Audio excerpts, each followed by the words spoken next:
Hello friends, एक बार फिर बहुत बहुत स्वागत है आपका आपके ही अपने यूट्यूब चैनल में जिसका नाम है शेयर मार्केट सौदा फायदे का। तो दोस्तों, जैसा कि आप देख पा रहे हैं, लास्ट का ट्रेडिंग सेशन और सेंसेक्स में भारी गिरावट और लगभग 0.3% की गिरावट और 1687 पॉइंट गिरकर बंद हुआ सेंसेक्स। और इस तरह के ट्रेडिंग सेशन कभी आते थे अगर हम बात करें मार्च 2020 की या आपकी अप्रैल 2020 की।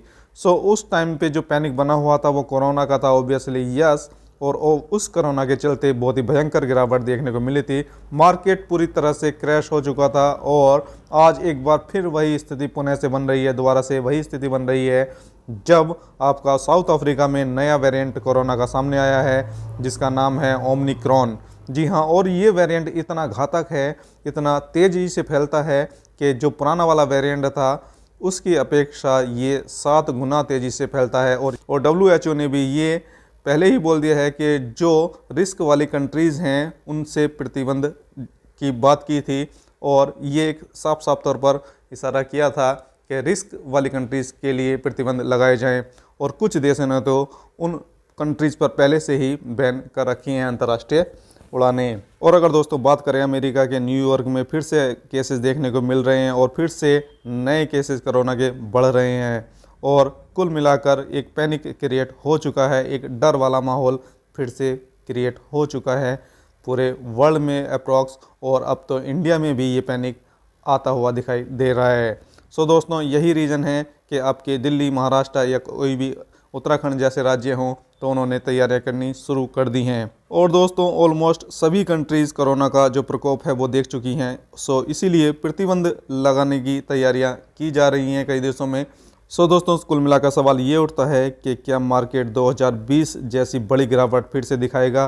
क्या शेयर मार्केट में, क्या स्टॉक मार्केट में 2020 जैसी बड़ी गिरावट फिर से देखने को मिलेगी? और जो दोस्तों, यदि ऐसा होता है तो इसमें डायरेक्टली किसको फ़ायदा होगा और किसको नुकसान होगा?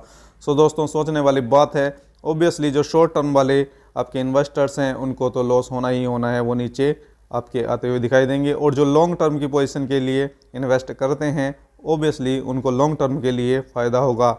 और जिनके पास पहले से और ज़्यादा फंडिंग है और उन्होंने स्मार्ट एक इन्वेस्टमेंट की प्लानिंग की हुई है, सो उनके लिए फिर से एक मौका आता हुआ नज़र दिखाई दे सकता है। और फिर से मार्केट में जिस तरह से गिरावट है, जिस तरह के ट्रेडिंग सेशंस आ रहे हैं, उससे तो बड़ी गिरावट का खतरा ये लगातार बना हुआ है। और जिस तरह से इस ओमिक्रॉन वेरिएंट ने पैर पसारने शुरू किए हैं उसने ये पैनिक क्रिएट कर दिया है और एक डायरेक्शन ये आगे दिखा रहा है कि मार्केट में इस तरह के ट्रेडिंग सेशन और आ सकते हैं, इसमें कोई डाउट नहीं है। और इस तरह से आपके जो लॉन्ग टर्म इन्वेस्टर्स हैं जी, या जो आपके स्मार्ट इन्वेस्टर्स हैं जो SIP के तहत प्लानिंग करते हैं या कुछ फंडिंग को होल्ड करके चलते हैं, अपने पास रख के चलते हैं फंड्स को इस तरह के रिस्क के लिए, सो उनके लिए एक बेहतर मौका फिर से हो सकता है। यानी कि कुल मिलाकर देखें तो ये एक लॉन्ग टर्म इन्वेस्टर्स के लिए फ़ायदे वाली बात साबित हो सकती है और आपके जो शॉर्ट टर्म के इन्वेस्टर्स हैं उनके लिए ये खतरे की घंटी। आगे दोस्तों देखना ये होगा कि मार्केट आखिर कहाँ तक गिरता है या कहाँ तक गिरेगा और ये टोटली डिपेंड करेगा आपका कोरोना के इस नए वेरिएंट के ऊपर। किस तरह से आगे आगे जो अपडेट्स हैं, न्यूज़ हैं, वो किस तरह से न्यूज़ देखने को मिलेंगी कंट्रीज़ से, ऑल ओवर द वर्ल्ड से और इंडिया से। और जो ये स्टॉक मार्केट है ये अपनी चाल किस तरह से बनाता है, सो देखने वाली बात होगी। सो दोस्तों, मुझे लगता है पैनिक ज़रूर क्रिएट हुआ है और घबराने वाली बात ओब्वियसली है, लेकिन आप अपने ट्रेड्स को बेहतर तरीके से जानते हैं। सो दोस्तों, डिसीजन आपका रहेगा।